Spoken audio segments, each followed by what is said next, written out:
नमस्कार, मैं हूं आपके साथ दीपक भारद्वाज और आप देख रहे हैं देश का तेजी से बढ़ता online news channel news first .tv। करोड़ों अरबों की कमाई का जरिया बने कमेले के बाद मेरठ अब होर्डिंग्स वार को लेकर चर्चा में है।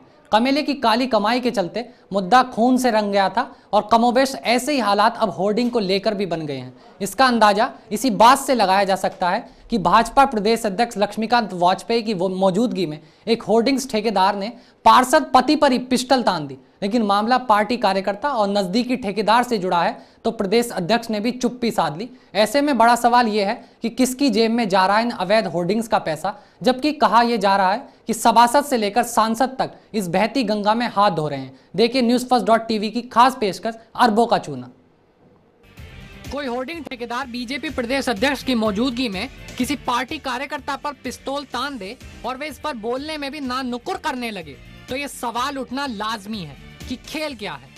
पिछले दिनों लक्ष्मीकांत वाजपेयी के घर पर बैठे थे पार्षद पति रविंद्र तेवतिया, जिनको देखते ही होर्डिंग ठेकेदार ज्ञानेंद्र चौधरी भड़क उठा और गाली गलौज करते हुए तेवतिया पर पिस्टल तान दी। बात मीडिया तक पहुंची तो वाजपेयी बचाव की मुद्रा में दिखे। घटना को मामूली कहासुनी बताते हुए बीजेपी प्रदेश अध्यक्ष ने कहा कि वह तो दोनों को शांत कराकर वहां से निकल गए थे। उधर अरबों की इस कमाई से भले ही नगर निगम को कुछ ना मिल रहा हो, लेकिन नगर आयुक्त अब्दुल समद और महापौर हरिकांत एलूवालिया की चुप्पी बहुत कुछ संकेत दे रही है। राजस्व को हो रहे नुकसान ये दोनों क्यों सहन कर रहे हैं, ये सहज ही समझा जा सकता है। हालांकि नगर आयुक्त ने न्यूज फर्स्ट को बताया कि इस मामले में ना तो वे किसी के दबाव में हैं और ना ही वे किसी को बख्शने वाले हैं। नहीं चल रहा है, अभी होर्डिंग बंद है और इसको शीघ्र ही इसका शुरुआत फिर की जाएगी। नहीं, अभी ऐसा मामला आ रहा है कि सपा की जो होर्डिंग है वो हटाए नहीं जा रहे हैं, उस पर आपका क्या कहना है? ऐसा कुछ ये गलत है, जिसने कहा वो निहायत गलत कहा है। अभियान जब चलता है तो किसी पार्टी विशेष का नहीं देखा जाता, एक तरफ से जो अवैध होते हैं सब पर कार्रवाई होती है। नहीं, आपने तो कल बोल दिया था मैं कुछ बोलूँगा नहीं इस पर।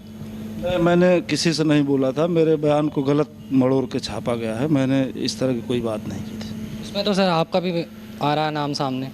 नाम सामने तो आएगा ही, नगर आयुक्त हैं तो मेरा नाम तो आएगा ही भाई। कब तक नहीं? इसकी शय किसके है, इसके पीछे शय किसका? किसी की नहीं है, सब कानून की है। कानून की? आप तो नगर आयुक्त हैं तो इस पर मेरा विचार यही है कि शीघ्र निकट भविष्य में हम लोग फिर इस अभियान को चलाएंगे और जो भी अवैध रूप से लगे हुए हैं सबको हटाया जाएगा। वो कोई समय अवधि अभी कुछ डिसाइड नहीं है, जल्दी ही शुरू किया जाएगा और इसमें न किसी का दबाव है न किसी का हस्तक्षेप है। सारे लोग चाहते हैं, हमारे नगर निगम के लोग और भी लोग, कि जो अवैध होर्डिंग लगी है वो कमोबेश हटा दी गई है, थोड़ा मोड़ा है वो भी हटाई जाएगी। नहीं, अभी मैंने देखा रास्ते में समाजवादी पार्टी होर्डिंग लगे हुए हैं, उस पर आपका क्या कहना है? समाजवादी पार्टी की होर्डिंग लगी हुई है और बहुत सारे पार्टियों की लगी हुई है, वो वैध है का नगर निगम इसका ठेका करता है। इस बीच ठेकेदारों की भाजपा समेत दूसरे राजनीतिक दलों से गहरी निकटता भी कहीं ना कहीं उनके खिलाफ कार्रवाई के हाथ बांधे हुए है। हाल ही में नगर आयुक्त ने तेल चोरी के एक मामले में जेल की हवा खा चुके जमानत पर बाहर आए ठेकेदार ज्ञानेंद्र की दादागिरी पर कुछ पार्षदों ने सवाल किए तो उन्होंने ये कहते हुए सभी के मुंह सिल दिए कि वे सपा मंत्री शाहिद मंजूर, MLC डॉक्टर सरोजनी अग्रवाल और सपा के जिलाध्यक्ष जयवीर सिंह के दबाव में है। यदि ठेकेदार के खिलाफ कार्रवाई चाहते हो तो पहले उनसे कहलवा दें। हालांकि नगर आयुक्त बाद में इस बात से ये कहते हुए मुंह कर गए कि उनकी बात को तोड़ मरोड़ कर पेश किया गया है। लेकिन ये सवाल बड़ा है कि सरकार चाहे किसी की हो, ये ठेकेदार मौजूदा सिस्टम से काफी ऊपर हो गया है। हालांकि ठेकेदार ज्ञानेंद्र के पार्टनर सचिन चौधरी ने यह आरोप लगाते हुए DM से शिकायत की कि पार्षद पति रविंद्र तेवतिया उनसे 5 लाख रुपए प्रति माह मांग कर रहा था और ना देने पर कार्रवाई की बात कर रहा था, जबकि तेवतिया इसे सिर्फ होर्डिंग हटाओ अभियान की बौखलाहट बता रहे हैं। नगर निगम मेरठ में कई वर्षों से मिनी पोल का ठेका चल रहा है। इसमें लगातार शिकायत मिलती रही, काफ़ी संख्या में जो होर्डिंग लगे हुए हैं वो अवैध रूप से लगे हुए हैं। उसको सुचारू करने के लिए महापौर और नगर आयुक्त के साथ मिलकर के एक अभियान चलाया गया, जिसमें आदेश हुए पहले 3 दिन चलाने के लिए, फिर 3 दिन चलाने के लिए। उसमें लगभग जब काउंटिंग की गई 2500 यूनिपोल और होर्डिंग लगे हुए उसमें प्राप्त हुए, और उस अभियान के तहत लगभग 30 से 40 यूनिपोल और होर्डिंग हटाए गए, और उसमें ब्लैंक चेक आए जो ठेकेदारों ने अपने जमा करे, जिनकी गणना की जा रही है। जो भी साइज वहाँ पे मिला ओवर साइज, उसमें लगभग 20 से 25 लाख रुपए की आय प्राप्त होने की संभावना है। सुप्रीम कोर्ट के आदेश हों या बोर्ड बैठक के निर्णय या फिर कायदे कानून, नगर आयुक्त और महापौर हमेशा से इनसे ऊपर रहे हैं। हापुड़ रोड स्थित कमेला, उसकी धांधलियां, उससे उत्पन्न होने वाली मोटी आमदनी, निगम को राजस्व का मोटा चूना, अफसरों और जनप्रतिनिधियों की जेबों की लंबाई चौड़ाई बढ़ाना इस बात के खुले सबूत है। प्रधानमंत्री नरेंद्र मोदी स्वच्छ भारत अभियान और भ्रष्टाचार दूर करने की बात करते नहीं थक रहे, लेकिन उनकी ही पार्टी के महापौर निगम में बहुमत होने के बावजूद क्यों चुप हैं? इसे लेकर उनकी भूमिका पर सवालिया निशान लगाना लाजमी हो गया है। देखिए, नगर निगम में सबसे बड़ी आय का साधन है विज्ञापन कर है, और जिस तरीके से वर्तमान नगर आयुक्त और विज्ञापन प्रभारी, चूँकि दोनों एक ही जिले से तबादला होकर आए हैं, उनका गठबंधन इस नगर निगम में विज्ञापन के कर को चूना लगा रहा है। और कमेटी और मैं जो समिति बनी है विज्ञापन के लिए, और माननीय मेयर साहब को बधाई देना चाहता हूं कि उन्होंने पहली बार इस तरीके से जो विज्ञापन का घोटाला था उसको सड़क पर, चौराहे पर खोला है। बधाई की पात्र है कमेटी भी और माननीय महापौर जी भी। और जब कमेटी ने अभियान चलाया, मौके पर होर्डिंग काटे हैं, पहली बार कमेटी ने जो स्क्रैप निकला है उसको तुलवा के जमा किया है। इसके अतिरिक्त मौके पर अवैध रूप से लगे विज्ञापनों का पैसा जमा कराया। नगर निगम अधिनियम की धारा 192 में पहली बात तो नगर निगम को किसी प्रकार के कर पे ठेका देने का अधिकार ही नहीं, और अगर ये ठेका चल रहा है तो नियम विरुद्ध है और नगर निगम अधिनियम की धाराओं के विरुद्ध है। ठेका दिया नहीं जा सकता। इस शहर में रहने वाले प्रत्येक व्यक्ति को ये अधिकार है कि वो विज्ञापन लगाए और उसके बदले में नगर निगम में कर जमा करे। ठेकेदारों की मनोबली बनाने का कोई प्रोविजन नगर निगम एक्ट में नहीं है। इसके अतिरिक्त जिस तरीके से खेल करके मुझको याद है कि जब मैं सभासद था सन 2000 में, हमने 4 जोन में बैठ के मैं बांटा था इस सारे विज्ञापन कर को, और 1 करोड़ 20 लाख रुपए में वो हमारा ठेका छूटा था। और मुझे खेद है इस बात का, दुख है इस बात का कि आज 12 साल बाद भी नगर निगम 1 करोड़ 20 लाख की रकम इस विज्ञापन कर से इकट्ठी नहीं कर पाया।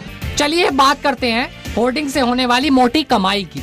90 के दशक के अंतिम दिनों में 11,61,000 रुपए में पूरे शहर के होर्डिंग का ठेका तत्कालीन नगर आयुक्त अनिल शर्मा और अपर नगर आयुक्त राजेंद्र सिंह के कार्यकाल में हीरा एडवर्टाइजिंग को मिला था।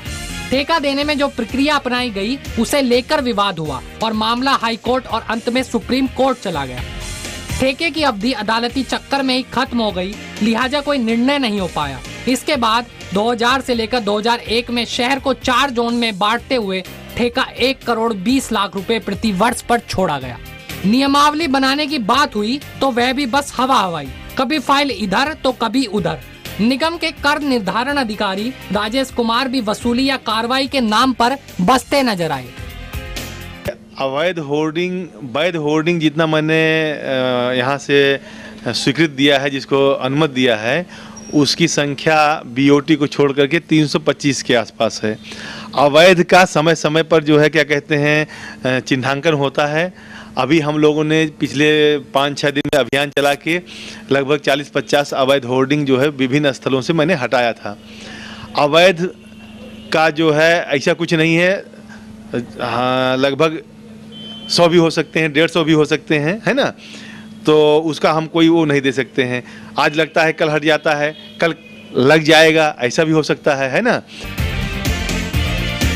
इस बीच डिवाइडर पर लगे यूनिपोल से कई जाने के बाद सुप्रीम कोर्ट हरकत में आया और उसने इस बाबत एक रूलिंग दी। साथ ही यूनिपोल को जनहित में घातक बताते हुए इस पर रोक लगा दी। लेकिन एक बार फिर ठेकेदार की मिलीभगत और कुछ आईएएस और पीसीएस अफसरों का प्रेम राजनीतिक दलों की जेब भराई के चलते सुप्रीम कोर्ट के आदेश भी हवा में यूनिपोल के साथ ही टांग दिए गए। आज कोई डिवाइडर, कोई चौराहा यूनिपोल से अछूता नहीं है। मेरठ विकास प्राधिकरण द्वारा बनाए गए डिवाइडर में पहले ही से ही यूनिपोल के लिए जगह छोड़ना साबित करता है कि ठेकेदार की पहुंच अथवा नोटों की गर्माहट किस अधिकारी तक कितनी पहुंची है।